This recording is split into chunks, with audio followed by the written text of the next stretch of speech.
Hello guys, welcome to my channel. મારી ચેનલનું નામ છે એબી મીઠાપા. તમે બધા જોવો છો. તો આપણે દરરોજ વાડીના વ્લોગ મેકવાના એટલે દરરોજ ડેલીના. આજ વાર તો ખબર નહીં, પણ આજે હવારમાં હવા હાથે વાડી આવી ગયા છે. તો વાડીએ જો આપણે કૂવો પર બેઠા,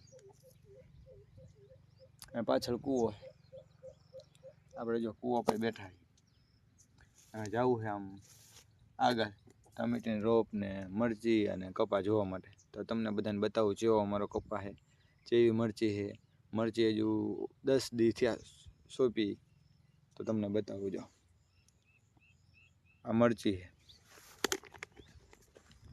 આ મરચી પૂરી થાય એટલે આગળ ને આગળ આ ટમાટી આવે. જો ટમાટી આવડી થઈ, અને એ પૂરું થાય એટલે આટલો કપા આવે. ઓલા સુધી આમે શેઢો આવી જાય.